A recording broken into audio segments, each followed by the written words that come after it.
വയനാട് മുണ്ടക്കൈ ദുരന്തത്തിൽ ചൂരൽമല ശാഖയിലെ വായ്പകൾ എഴുതിത്തള്ളി കേരള ബാങ്ക്. ഈട് നൽകിയ വീടും വസ്തുവകകളും നഷ്ടപ്പെട്ടവരുടെയും മുഴുവൻ വായ്പകളും എഴുതിത്തള്ളുന്നതിന് ബാങ്ക് ഭരണസമിതി യോഗം തീരുമാനിച്ചു. ഇതിൻ്റെ വിവരങ്ങളുമായി വിജിൻ വായന്തോട് ചേരുന്നു. വിജിൻ, സഹകരണ പ്രസ്ഥാനങ്ങളുടെ ഏറ്റവും വലിയ ഉദാത്ത കൂട്ടായ്മയായ കേരള ബാങ്ക് അത് എടുത്ത നിലപാടെന്ത്?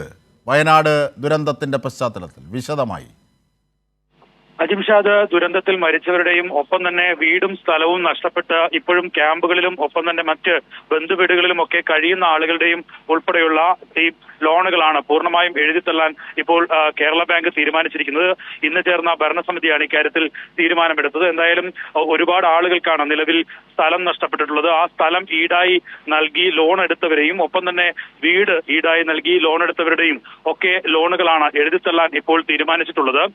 അതിൽ മരണമടഞ്ഞവരുടെയും അതുപോലെ തന്നെ ഇത്തരത്തിൽ സ്ഥലം നഷ്ടപ്പെട്ടവരുടെയും ആ സ്ഥലം വെച്ച് അല്ലെങ്കിൽ വീട് വെച്ചോ അത് ഈടായി വെച്ചോ ലോൺ എടുത്ത ആളുകളുടെയും ഒപ്പം തന്നെ ലോൺ എടുത്ത ആളുടെ പേരിൽ അയാളാണ് മരിച്ചതെങ്കിൽ ആ ആളുകളുടെയും ലോണുകൾ എഴുതിത്തള്ളാനാണ് നിലവിൽ തീരുമാനിച്ചിരിക്കുന്നത്. തീർച്ചയായും വിജിൻ, ഏറ്റവും പ്രധാനപ്പെട്ട ഒരു വസ്തുതയായി ഇവിടെ പറയേണ്ടത്, നാം ഈ സാധാരണ ദേശീയ ബാങ്കുകളുടെ കാര്യത്തിൽ കേട്ടിട്ടുണ്ട്, അതായത് ഈ ഇംഗ്ലണ്ടിലേക്കും മറ്റ് ഭാഗങ്ങളിലേക്കുമൊക്കെ കടന്ന കോർപ്പറേറ്റുകളുടെ കിട്ടാക്കടങ്ങൾ എഴുതിത്തള്ളുന്നത്. പക്ഷേ ഇവിടെ മറ്റേതെങ്കിലും ബാങ്ക് ഈ കേരള ബാങ്കിൻ്റെ മാതൃക ഈ പാവം ഇരകളോട്, ഈ ദുരന്തബാധിതരോട് കാട്ടിയിട്ടുണ്ടോ?